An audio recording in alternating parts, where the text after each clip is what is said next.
Welcome to Coffee Break with Rachel V. Hill, taking a daily look at the biggest stories in Denver sports and interacting live with you, the Coffee Break fam. So sit back, relax, grab a cup of joe, and enjoy your coffee break. Here's your host, Rachel V. Hill. I don't know if I'm mentally prepared to do this episode because I did not ever predict the season ending for both the Colorado Avalanche and Denver Nuggets to happen on the exact same weekend, 48 hours in between, in two heartbreaking fashions. James Marilat, it's a Marilat Monday. How are you feeling? Because I feel like I need this therapy session. I'm ticked. Oh, okay. So this is going to be good. This is going to be spicy. No, yeah. Listen, I didn't expect either team to lose this early. Me either. I think the way the Avs lost was a little bit more acceptable to me. Like the Val thing that's a huge curveball in the middle of the series. You can do a whole show debating whether or not they should have been able to see that coming. Yeah. And they lost to a really good Dallas team. So it's like, okay, not that the Timberwolves aren't good, but the Nuggets had home court advantage. Like that's why that game at the end of the regular season was so big. You get game 7 at home. You have a 20-point lead in the second half on your home floor and you blow it and you lose. Look, last Friday, you're in here doing the show. Yep. And I guess last Thursday. Last Thursday, you're doing the show. Nuggets got 2 shots to try and wrap up the series. They lose by 45 freaking points. Insane. On Thursday night.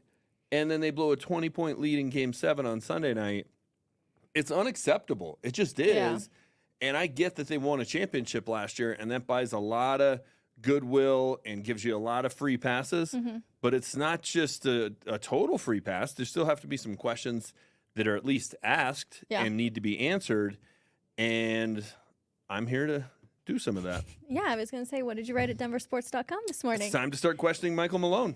You have to admit, though, well, yes, some of the things, like those guys, they just ran out of gas. Well, but who's that on? Who played them too many minutes? I mean, that's somewhat on the coach. Part of it's on Calvin Booth for not giving him enough of a bench. But the second half of the third quarter and the entire fourth quarter, every single possession was the same thing. It was Jamal and Jokic doing a 2-man game. Yep. The Timberwolves had figured it out. And, yeah, we can talk about how the bench didn't do anything last night. The other 3 starters didn't do anything. Well, they didn't get any shots. Like, the Nuggets are at their best. You go back and watch Game 3. It's like, yes, this is the Nuggets. They're back when they're sharing the basketball, being unselfish, getting everybody involved. And just, it doesn't matter if you're shooting it or I'm shooting it. Who's open is going to shoot it. Yep. Last night it was 2 guys playing hero ball. That's on the coach. That's on the coach for continually calling the same play over and over and over again. He never takes accountability. He said it, I think it was after Game 2 of like, hey, I'm drawing up the right plays. They're not executing them right. I'm like, good job chucking your team under the bus. He does it all the time. So, look, they won a championship last year. It was great. We got to go to a parade. Yeah. It was awesome. He's taken them, that franchise, somewhere they've never been. Mm-hmm. He also has a better player than this franchise has ever had. True. And in the 3 MVP seasons with Jokic, second round lost, first round lost, second round lost. It's a curse now. That's unacceptable. The championship year is now the aberration. Yeah. Big aberration. Great aberration. But I'm just trying to get out in front of this and start sounding the alarm, both with the Avs and the Nuggets, of are you wasting Jokic's prime? Are you wasting McKinnon's prime? It's fair questions every single time. These 2 coaches have been here for a long, long time, and with the exception of each of their respective championships, which, again, big exception, but outside of that, they've been kind of flops in the playoffs. Fine, the bubble was fun for the Nuggets. But listen, the only time Michael Malone's team has beaten a higher-seeded team in the playoffs was when they came back and beat the Clippers in the bubble. True. They're not going on the road and winning 2 games in L.A. if they're down 3-1 in that series and it's a normal season. So that's a big asterisk for me. Yeah. Everybody was playing under the same rules, so I get it. It counts. But it's just another disappointing loss, another time where you get out-coached.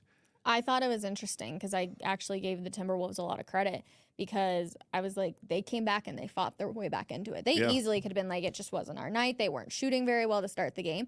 If roles would have been reversed, I don't know if the Nuggets could have fought their way back into it. I think would have turned into 45. It would have turned into a poor me situation. Yeah, no doubt. But I don't think that is Michael Malone's job to convince your MVP or your top players like Jamal Murray or MPJ to not feel bad for themselves. I think that's them having to get up and be better. Yes and no. So to some extent, the head coach sets the initial tone. So if you go back to game 2, the just total unraveling, that started when it was 22-17, and Michael Malone charges 20 feet onto the court and gets in Mark Davis. Mark Davis's face. Like, what are you doing? That feels like a lifetime ago. I know. Oh my God. What are you doing? Players take the cue. Jamal's throwing his, towel heat pack and the towel, like, because they saw how their coach reacted. Yeah. I think that part of it too is if you just come unglued and don't have answers, they look to the leader for an answer. If the leader has an answer, everybody starts to, kind of deal with it better. Michael Malone, though, last night, like, dude, if you want to get up there and chirp everyone and victory lap it when you win, great. When you lose, show up and take your medicine. Don't be dropping F-bombs and cussing out reporters for asking a very fair question. Shocked by that portion of it. I could not believe it. If you did not see the clip, Michael Malone drops the F-bomb essentially at a question about the emotion of losing this game, which it was a very fair question. I could not believe that came out of his mouth. Yeah, and it also had to do with, like, is it worse because you blew a 20-point lead? That's a fair question. Of course it is. Like, how long did it take us today to get into that part of the story? It was like in the first 30 seconds. Yeah. You blew a 20-point lead at home in Game 7. Yep. The biggest blown lead in NBA playoff history in a Game 7. Of course that's going to get asked. It should have been the first question. I wasn't there. You were. I don't know if it was the first question. It was the third, but he I don't know his full name. Apologies. But like Bennett really tried to be like, hey, like what happened? And then they were like, didn't score or whatever his answers was. And then it just unraveled quickly. Now I will say, not that it's an excuse by any means. The Timberwolves locker room was right there. There was so much cheering going on behind the scenes. I think and I need to go back and listen to the clip. I'm pretty sure that they were saying, like, how about that MVP? Oh, really? Yeah, and I want to go back and listen so badly. I need to do that, but I'm like... Well, listen, he got a ton of praise after the amazing performance in Game 5. It was well-deserved. He was disappointing. He was not good last night. I know his stat line looks pretty good, but he had some bad turnovers when it all just kind of started coming unglued. Yep. When you have a 20-point lead between timeouts and just go to the MVP down in the block and let him score, like that should just be every possession. Yeah. And instead, they're running the two-man game, the pick and roll. He's popping out based on the way the Timberwolves are defending him.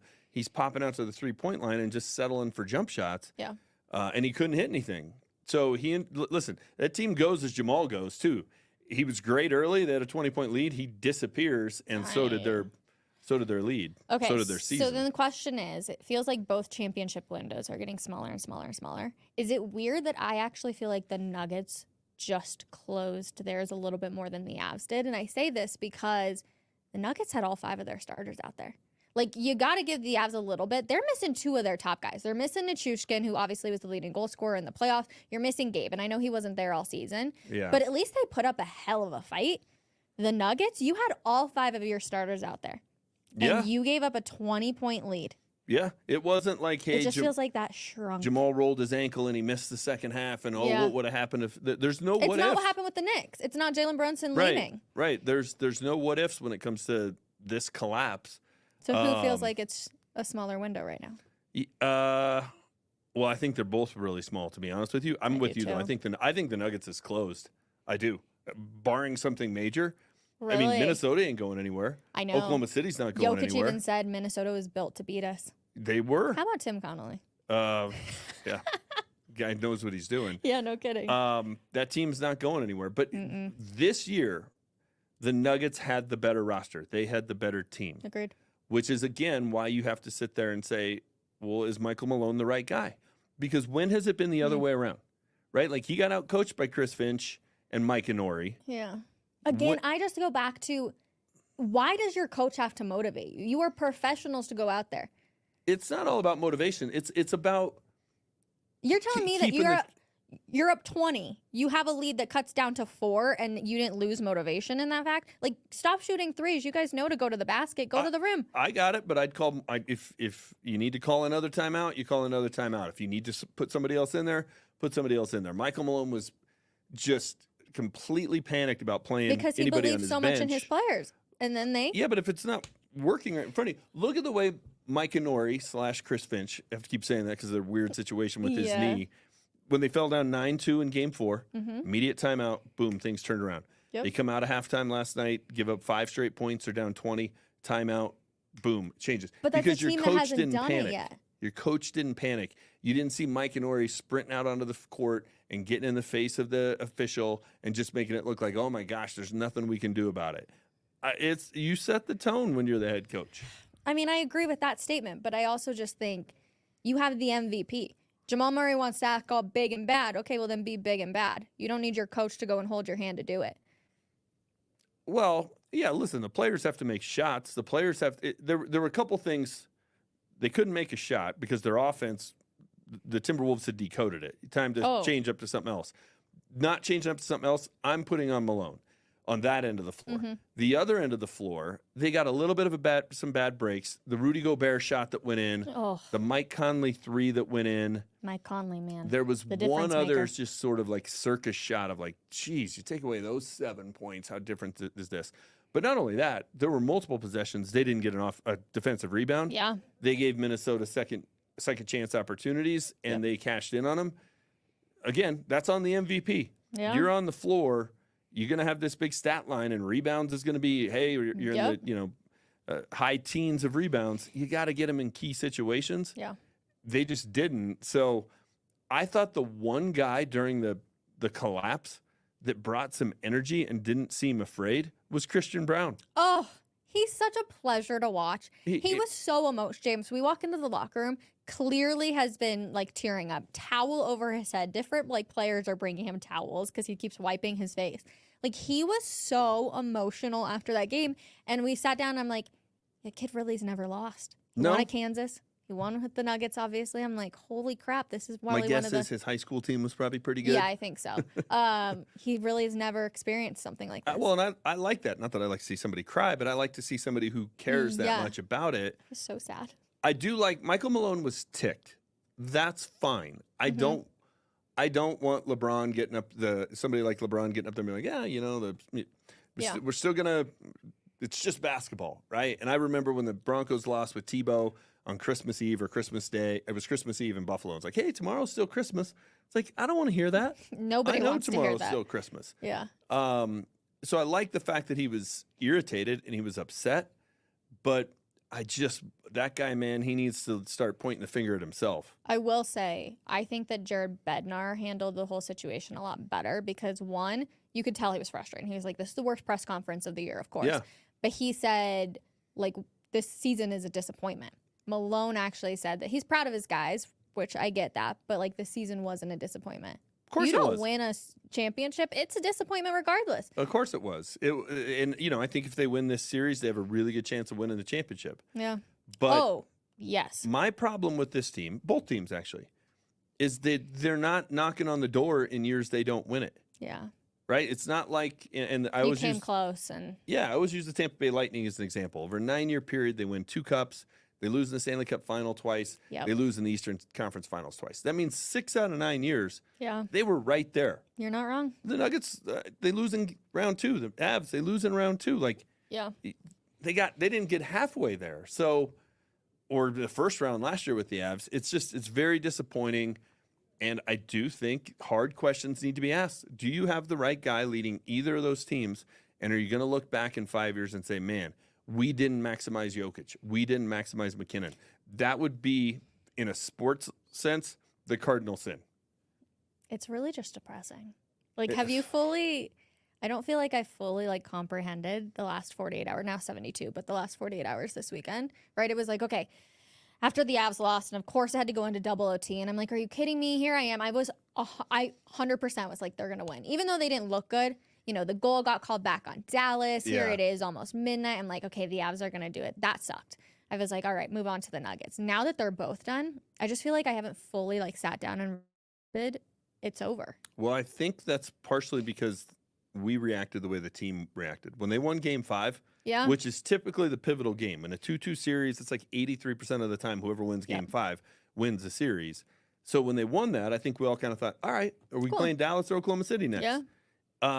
Then you go up and you just lay a total egg in Game 6, but it's like, that's all right. Game 7's at home. They'll be fine. Jokic is standing there, the entire fourth quarter just seething with anger. Yeah. He's going to go out and have an epic night. You gotta deliver, and look, they've lost twice now in round 2 in a game 7 on their home court. Yep. That's not acceptable. I know. This series sucked at Ball Arena. What did we Well, say? we were talking about 7 games at Ball Arena between the Avs and the Nuggets in the second round. They went 1-6. Yeah. Isn't that depressing? 1-6. Do you know how much money fans spent?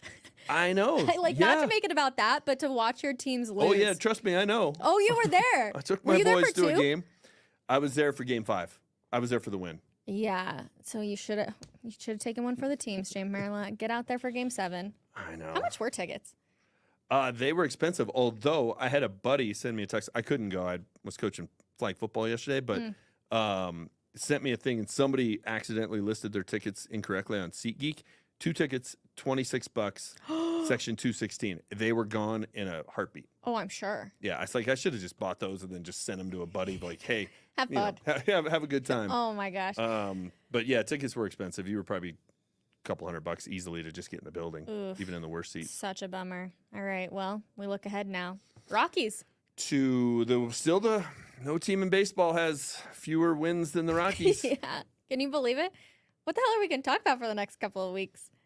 Bo Nix. We got OTAs this week. I know we have Bo Nix, but after that, things get really quiet. Then we got Bo Nix. Bo Nix, Something everyone. else with Bo Nix. Can't wait, Broncos. Wonderful article, denversports.com. Of course, we got Cecil and Mace, Orange and Blue today, talking Bo Nix and everything else you need to hear. Thank you, guys. A good therapy session. I feel a little bit better. Appreciate you for hanging out with us for just a little bit of time, and we will see you guys tomorrow. Bye, everybody.